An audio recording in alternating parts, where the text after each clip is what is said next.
Hello, my name's Paul, and I work for a company called Museum of London Archaeology, which is one of the many groups in the country that does archaeological investigations. We have worked all over the country because archaeology is everywhere.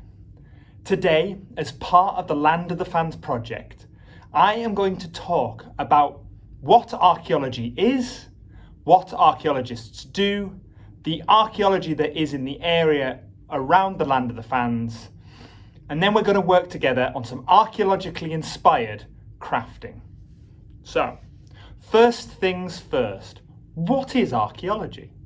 Well, archaeologists look at things that were made by people in the past to try and understand what their lives might have been like. This could be small objects like bowls or axes, or something much bigger like a whole building or a whole settlement. Archaeologists call these objects artifacts. Archaeologists will also look at things like old ditches, walls and pits. These are called features. When archaeologists want to know more about a place and the people who used to live there, they will dig holes called trenches and record the features and the artifacts they find there. Before any digging happens, a lot of work is done to make sure that the trenches are in the right place. Archaeologists use maps and special machines that can take pictures of things underground to help them make these decisions. Now, ruins or artifacts found underground aren't the only things archaeologists can learn about the past from. Old buildings that we still use can be an important source of information as well. I mean, are you in a building right now? That might be archaeology. We can learn a lot about the materials they were made from, the shape they were built in, and what people used them for. After the features and artifacts have been found, they need to be recorded. Archaeologists draw, photograph, and write descriptions of everything they find. The information is put into books, reports, and in museums so that everyone can learn about the past. So, what are the Land of the Fanns, I hear you cry? Well, sometimes archaeologists look at small sites, like a house or a pit, where objects have been buried. But often, they want to understand how lots of different sites were made over a much bigger area. The Land of the Fanns is a name given to a project which looks at one of these landscapes. It includes parts of East London and southwest Essex. Fanns is an old word for fens, which is a kind of flat, wet, marshy place, which is what the area looked like for a very, very long time. Now, you might be asking, why do archaeologists have to dig down? Well, if you remember one word today, the best one to remember is stratigraphy. That is the idea that all archaeologists need to know about, and it explains why archaeologists have to dig down to find things from the past. It isn't because people used to live underground or bury everything they owned. Now, it's true that some things are there because they were buried on purpose, like pits full of rubbish. But the rest is there because the ground level got higher around them. This could be because of flood water leaving soil behind, or people leaving rubbish everywhere, or even buildings being pulled down and the rubble being flattened and built on. Whatever causes these layers to develop, the most important thing to remember is that the layer at the bottom is the oldest and the layer at the top is the newest. The name for these layers is stratigraphy. And when archaeologists excavate their trenches, they carefully record every layer they see. The layers are given their own unique numbers, and the artifacts in those layers are given the same number. By looking at the objects and whether the layer is over or under other ones, archaeologists can work out how old it is, what caused it to be there, and what the people who lived in the area might have been up to from day to day. Now, what did we find in the land of the Fanns?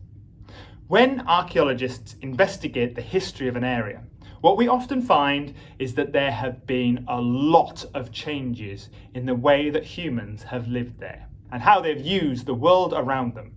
This is the same for the land of the Fanns. Before humans settled there and started changing the landscape to make it easier to live in, the area was very wet and marshy and would occasionally be flooded. In the Stone Age, which is called that because the tools people used at the time were made from stone, a few people lived in the area, but their settlements were very small. Archaeologists have found some of the tools and pottery, like these ones, which are now kept at Thurrock Museum.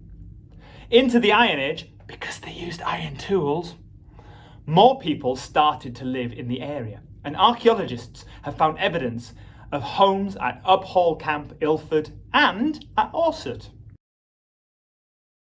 The Norman conquest in 1066 brought huge changes to the way people lived.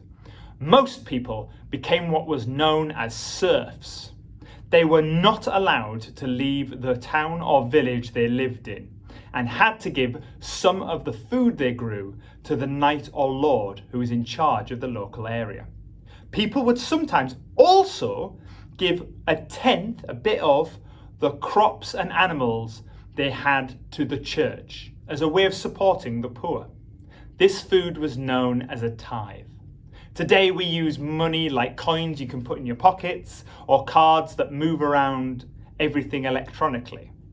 But when people are giving piles of grain as a payment, you needed somewhere to put it all. Tithe barns were built all over the country, and some of them are still around today. In Upminster, there is a barn which is often called a tithe barn, but there's no evidence it was used in that way. But it is still very old and worth visiting.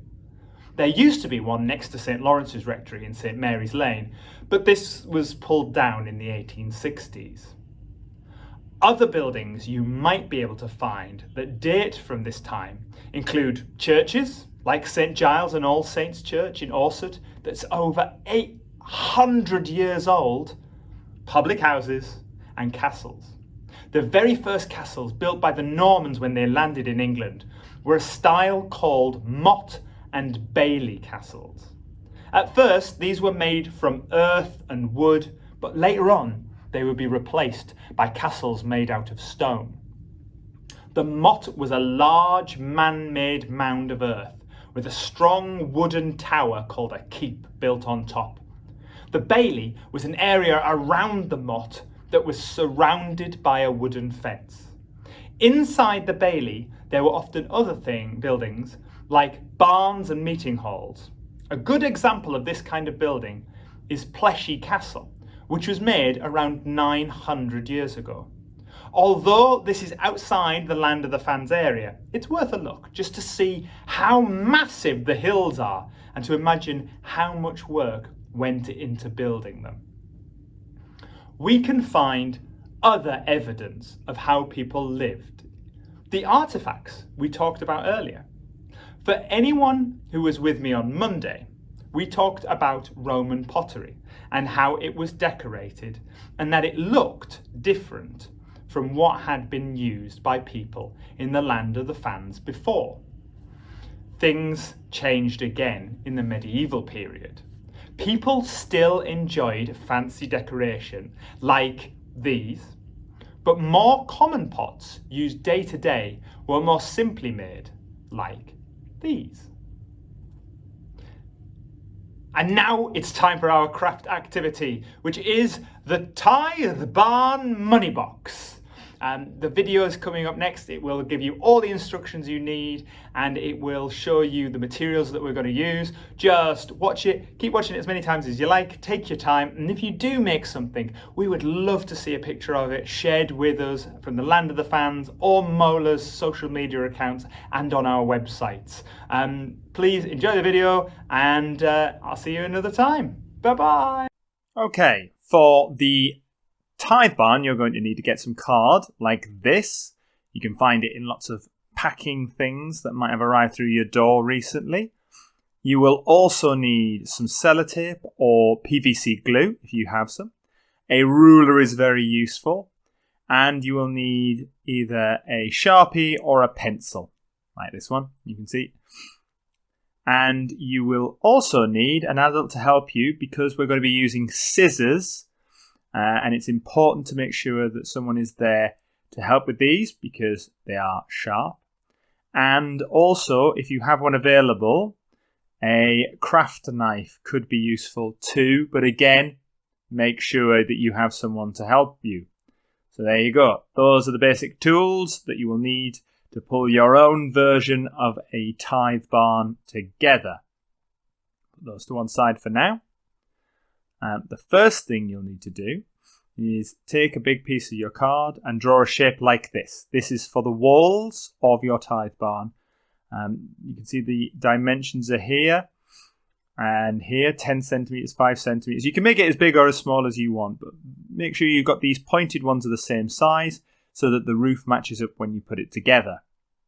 And then you take your scissors or your knife and you cut out the shape like this. There you go, these are the walls. And then, very carefully, using either the scissors or the knife, score halfway through the cardboard. Don't cut all the way through, just make a mark on it so that it folds easily. And then fold it to make this shape, where the walls are all together. And you can see, it's now the basic shape of the tithe barn we will be making. I've used sellotape here, but you can use PVC glue to glue it in the corners if you want it to make it a little bit neater. I'm doing sellotape because it's quite a quick way and it's easy for me to show you. The next thing you want to do is make the roof. So draw a rectangle with 12 centimetres long, just a little bit longer than the building, and 4.5 centimetres in each section here. And the black square will be where you have your money going in. So once all of that's cut out, it should look like this.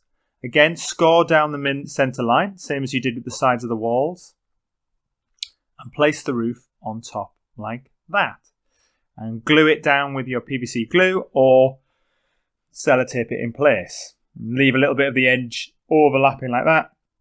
And it should be over the sides. This is the same as the barns that you'll see. It makes it look like it's got a roof that's made from tile or from thatch, like the ones that we saw in the pictures. Now, this is to go underneath. You want a bit of thinner card. I got this one from a Weetabix. Cut out the shape you have here, 16 centimetres, so it's much longer than the tithe barn. And then have a slot at the bottom, about this same shape in the middle, using the craft knife very carefully to cut that out, or scissors, and that'll be where the money comes out of. And then the next thing you want to do, once it's cut out, and it should look like this, and that's ready to go. There you go. And then you will stick down your tithe barn on top of it so that it looks like this. You've got a long bit hanging out the front and a little bit around the edges. Those are going to tuck in to the base, and you can still get the money out. So there it is. That's the basic barn. You can start claiming your tithes to the church, but now you need to make the base.